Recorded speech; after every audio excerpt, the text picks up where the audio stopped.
കോഴിക്കോട് കോടഞ്ചേരിയിൽ വിദ്യാർത്ഥി ഒഴുക്കിൽപ്പെട്ടു. +2 വിദ്യാർത്ഥി അലൻ ഒഴുക്കിൽപ്പെട്ടെന്നാണ് വിവരം. വിദ്യാർത്ഥിയെ കണ്ടെത്താൻ ഡ്രോൺ ഉപയോഗിച്ച് പരിശോധന തുടങ്ങിയിട്ടുണ്ട്. വിവരങ്ങളുമായി രതീഷ് വാസ്തവൻ ചേരുകയാണ്. രതീഷ്, എങ്ങനെയാണ് തെരച്ചിൽ പുരോഗമിക്കുന്നത്?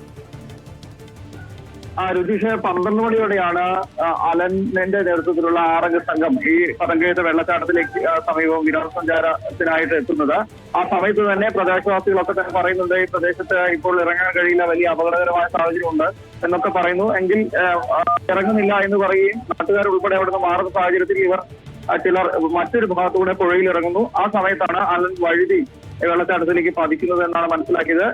തുടർന്ന് നാട്ടുകാരെയൊക്കെ അറിയിക്കുന്നു. നാട്ടുകാർ രക്ഷാപ്രവർത്തകരൊക്കെ എത്തുന്നു. ഫയർഫോഴ്സ് ഉൾപ്പെടെ പരിശോധന നടത്തിയും കാണുന്നില്ല. ഇപ്പോൾ വീണ്ടും ഡ്രോണൊക്കെ ഉപയോഗിച്ച് കുറച്ചും കൂടെ ശാസ്ത്രീയമായ തരത്തിലുള്ള പരിശോധനയാണ് നടക്കുന്നത്. എന്തായാലും അലനെ ഇതുവരെ കണ്ടെത്താൻ സാധിച്ചിട്ടില്ല. മലപ്പുറം കച്ചേരിപ്പടി സ്വദേശികളായ 6 അംഗ സംഘം 12 മണിയോടെയാണ് ഇവിടെ വിനോദസഞ്ചാരത്തിനായി എത്തിയത്. എന്നാലും ഇപ്പോഴും തെരച്ചിൽ തുടരുകയാണ്. ഡ്രോൺ ഉപയോഗിച്ചുള്ള തെരച്ചിൽ മൃതദേഹം അല്ലെങ്കിൽ കണ്ടെത്താനുള്ള ശ്രമത്തിലാണ് ഇപ്പോൾ രക്ഷാപ്രവർത്തകർ. ശരി രതീഷ്.